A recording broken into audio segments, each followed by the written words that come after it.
Zahvaljujem Marija, braćo i sestre.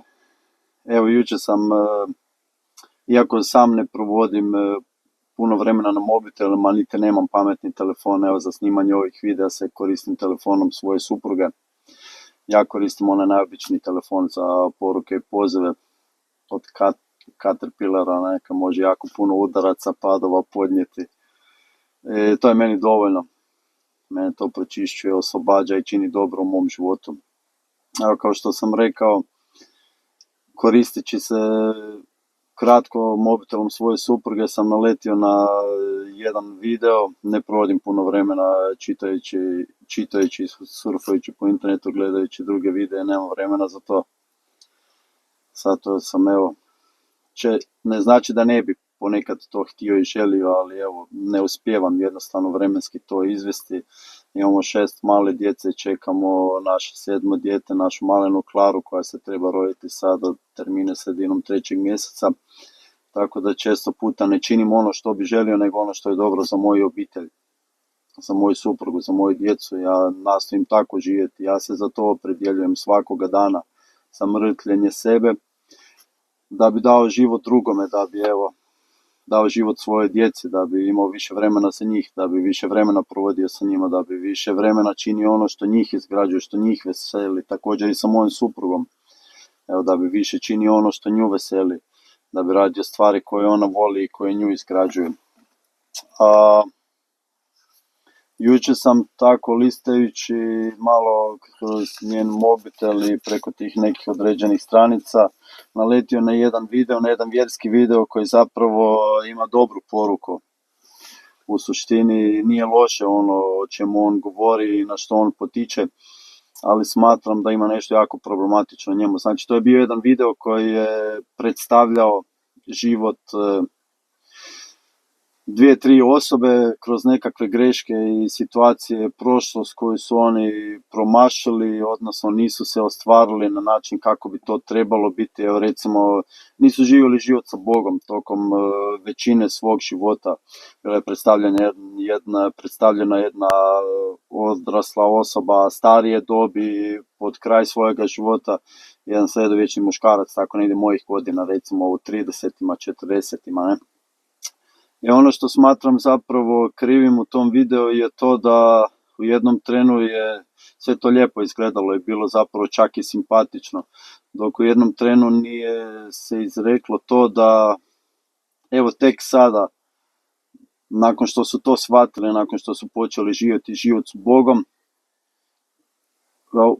da su tek tada počeli živjeti, da na ovo treba zaboraviti, ali rekao bih ne na pozitivan način, kao, evo, da nisu kao niti živjeli do sada, što djelomično ćemo se složiti, može biti istina, nismo živjeli, jer život bez Boga, ako živiš bez Boga, ne živi život punim plućima i ne možeš ga niti živjeti, ne možeš iskusiti istinsku radost, ljubav, tu ljepotu života, ljepotu življenja sa Bogom, ne primjećuješ svakodnevne male stvari koje ti Bog stavlja na put i kojima te blagoslivlja, ne primjećuješ tu jednostavnost u svim bojama, u svoj toj okolini koja nas okružuje. Ne primjećuješ radost i nisi zahvalan, ne možeš biti zahvalan, zato je smatraš da zaslužuješ, da si neke stvari zaslužuješ, trebaš ih primiti, primio si ih, primaš ih po određenim svojim talentima, ti si zaslužan za puno toga, odnosno kriv za, evo, većinu toga. Ako ti se nešto loše događa u životu, zato sam kontroliraš svoj život, biraš kako će živjeti, no često puta to nije tako. I ja sam nosim jedno iskustvo gdje sam u jednom trenu trebao pogledati istini u oči, to se meni dogodilo sa 35 godina i gdje sam zapravo trebao reći, prihvatiti tu istinu o sebi, o svom životu, da sam loš otac i loš suprug. Jer po tome, unatoč tome što ja to nisam želio biti i nisam želio tako činiti, donosio sam razdor u svojoj obitelji, nisam bio suprug, lagao sam svojoj ženi stalno, izazivao sam nemire u svojoj obitelji. Moja ovisnost me razgrađivala na svim mogućim razinama, nisam obavljao stvari koje sam trebao obavljati oko kuće, nisam se bavio stvarima koje sam se trebao baviti, nisam imao to samopouzdanje koje sam trebao imati, niti autoritet kojega mi je Bog dao i odredio da ga imam i služim se i koristim njime, zato sam bio laževac i kako i na koji način bi tada mogao imati autoritet i služiti se njime, to je nemoguće. Možeš biti laživac, možeš biti prevaran, možeš biti glumac.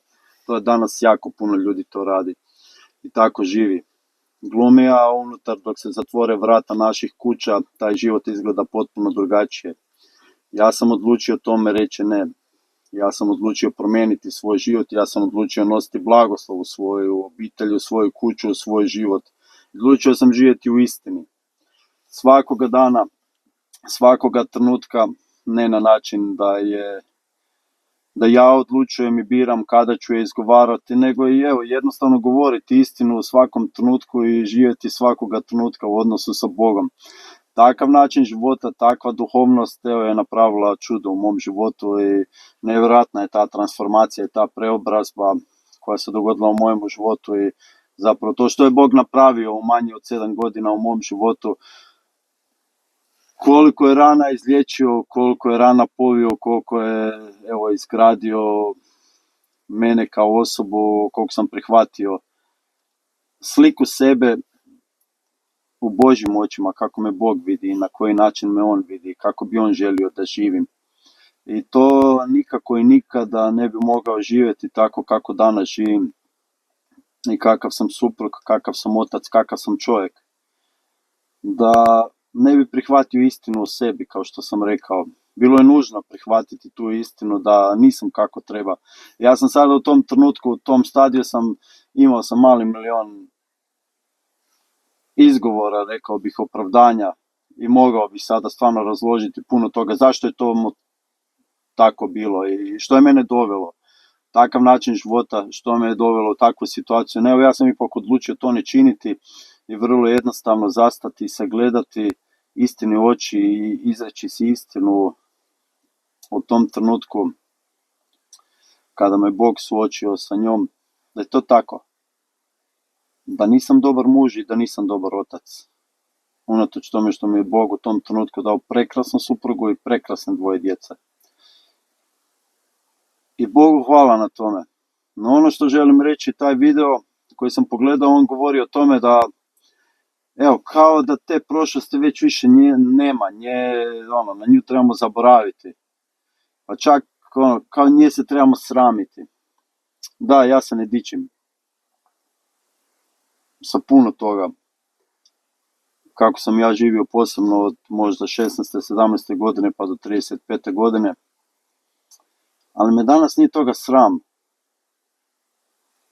Upravo to razdoblje, upravo je to najveće svjedočanstvo moje djeci i upravo iz vlastitih primjera najbolje znam i mogu posvjedočiti svoje djeci kako ne treba živjeti i zašto određene stvari nisu dobre za nas i zašto bi uopće se trebali daleko držati od mnogih, rekao bih, naslada i blještavila kojeg nam đavo i ovaj svijet nudi i pruža.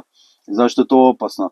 Ne propovjedajući po primjeru drugoga ili izmišljajući kako ja poznajem nekog prijatelja ili ne znam koga pa je radio tako i tako, nego ja sam svoje djeci, a i samome sebi, prvi vlastito svjedočanstvo iz vlastitog primjera i znam što nije dobro i zašto nije dobro. I danas se ne sramim više svoje prošlosti.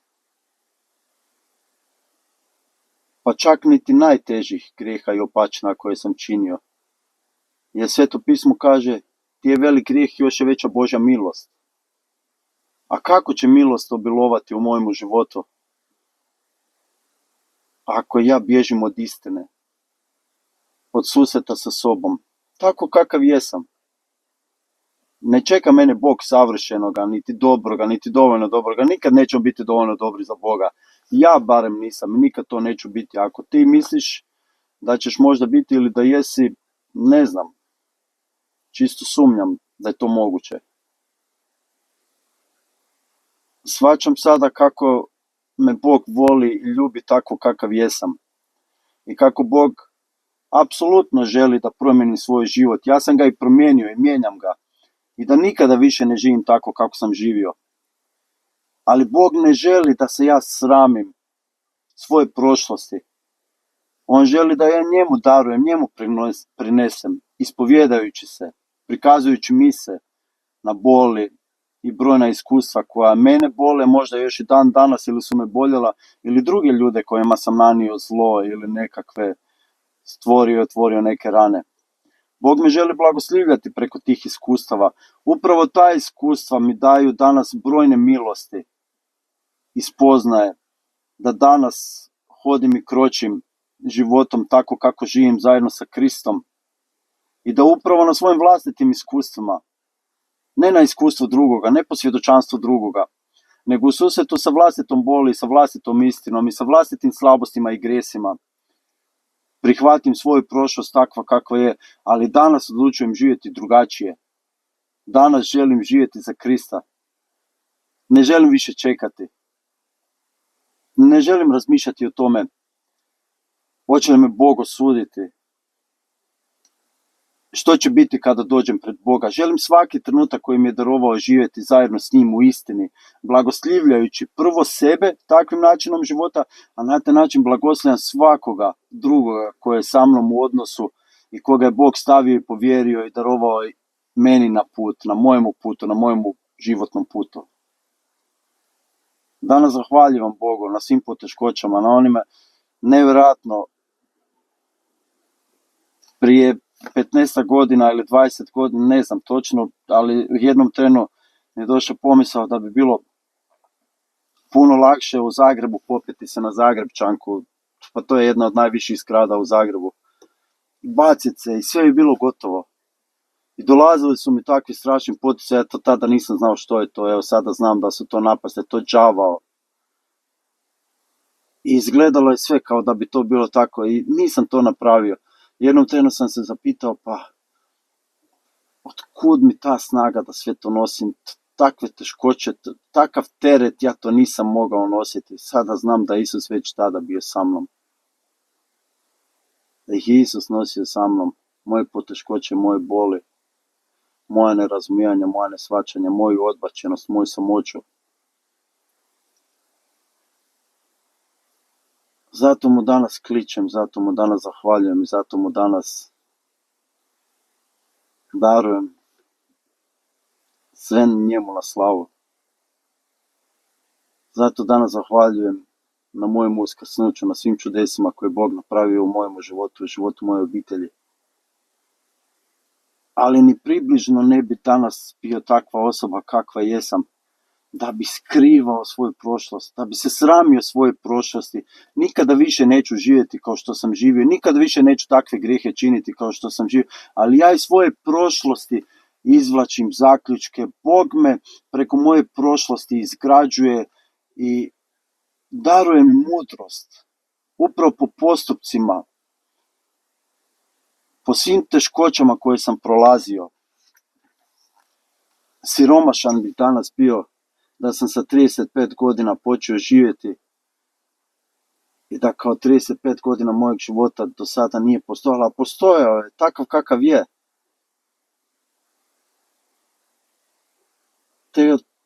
To ne možemo izbrisati. I ako mislimo da možemo, mislim da zavaravamo samo sebe i da bježimo od samoga sebe. Nekako jako snažan Pavlova poslanica Efežanima me uvijek, Sveto pismo, Božja riječ, s njom se trebamo družiti. Bog nam progovara kroz nju i Bog nas uzdiže i osposobljava za život i povija naše rane i pretvara naš život u čudo, u radost, ispunjava nas ljubavlju. Život s Bogom ne može ne biti ispunjen ljubavlju. Preljevaju se naše čaše, sve moguće načine. Mene je snažno Pavlova poslanica Efežanima razoružala i još u početcima druženju sa Bogom, kada sam ovo čuo, kada sam ovo pročitao, znao sam da ja to želim. Ja želim takav život živjeti. Ja želim takav odnos sa Bogom. Isuse, želim te u svojemu životu. Zapali moje srce. A evo, ovako to zvuči. Da, nekoć bijaste tama, a sada ste svjetlost u Gospodinu. Kao djeca svjetlosti hodite. Plode svjetlosti svaka dobrota, pravednost i istina. I odlučite se za ono što je milo Gospodinu. A nemajte udjela u jalovim dijelima tame, nego ih dapače raskrinkavajte. Jer što potajno čine, sramota je i govoriti. A sve što se raskrinka pod svjetlošću postaje sjajno. Što je pak sjajno, svjetlost je. Zato veli, probudi se ti što spavaš, ustani od mrtvih i zasvjetlit će ti Krist. Zar te ne prožima ova riječ?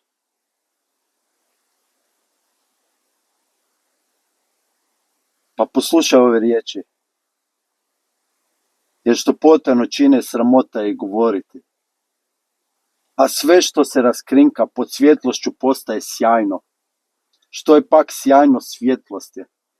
Sve što raskrinkamo pod svjetlošću u ime Isusa Krista postaje sjajno i postaje blagoslov u našim životima.